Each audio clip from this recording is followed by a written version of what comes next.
My name is Helen Walters. I'm the head of media and curation at TED. And we are gathered here today to watch some of my favorite talks from Canadian speakers. For the past 10 years, TED has been in Vancouver, Canada. Canada has amazing thinkers in every discipline. We're very, very lucky to have been there for so many years. All right, let's go. So I have a pretty fun job, which is to figure out what makes people happy. Ooh, okay, so this is Elizabeth Dunn, who gave a talk in 2019, and this talk is about giving and happiness.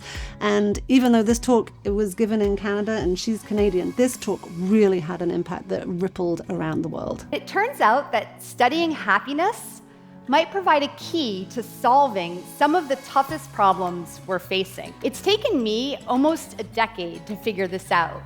I remember how excited Liz was. She was also super nervous, which is always ridiculous to me. I mean, these people are so qualified. And then you see her, she just kind of relaxes into it, because the truth of the matter is she knows this stuff cold because she did it. People who gave money to charity were happier than those who did not, even after taking into account their own personal financial situation. Like, giving to charity made about the same difference for happiness as having twice as much income.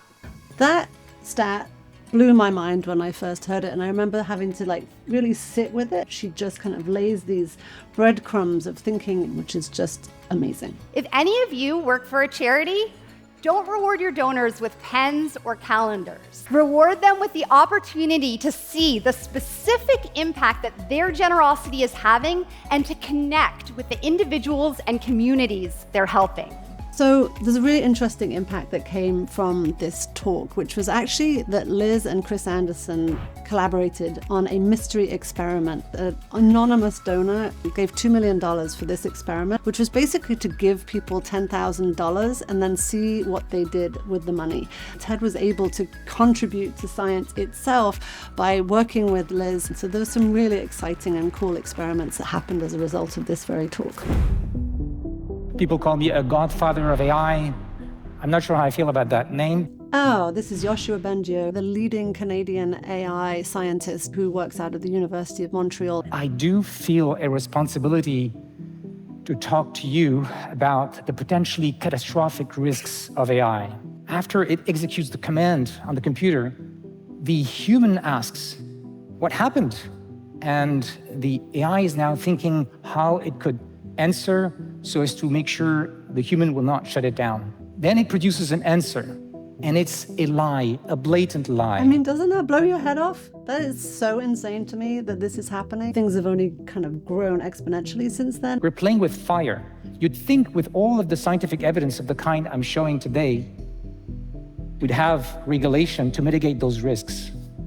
But actually, a sandwich has more regulation than AI. I mean, that's a pretty good line, right? A sandwich has more regulation than AI. It matters so much that people like Yoshua are standing up and trying to create a safe and different path for us. Most of the discussions you hear about AI risks are focused on fear.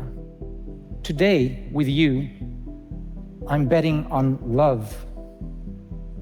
Love of our children can drive us to do remarkable things. Look at me here on this stage. I'm an introvert. This is true.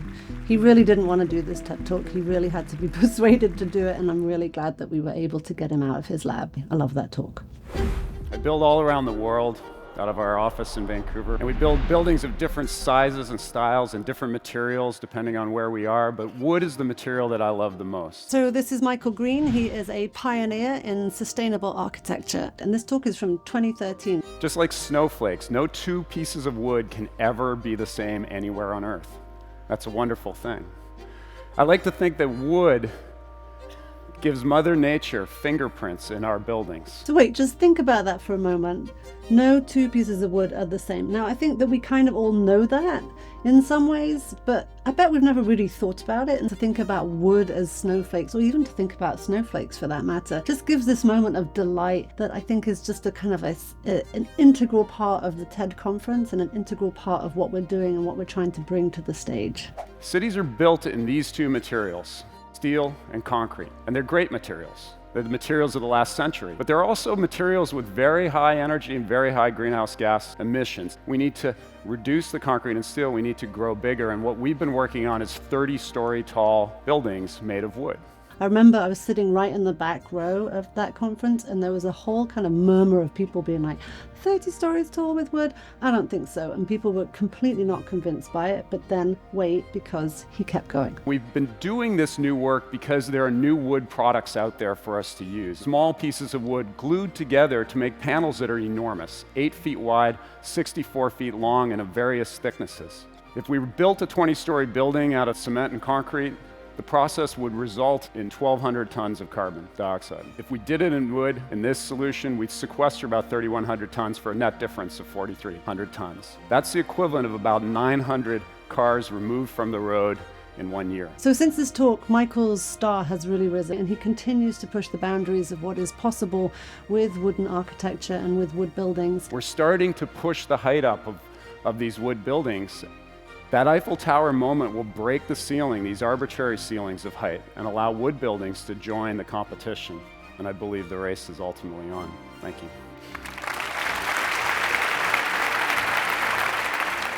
There's always such an enormous feeling of relief when you walk off the stage and when people are standing up and applauding and they really got it. You can tell that someone is just so delighted, and it's just such a relief as a curator to be able to celebrate that with a speaker. I feel like we've been so lucky to be in Canada, and TED is very global and very deliberately global in terms of our purview. We're really lucky when we get to highlight that kind of homegrown talent.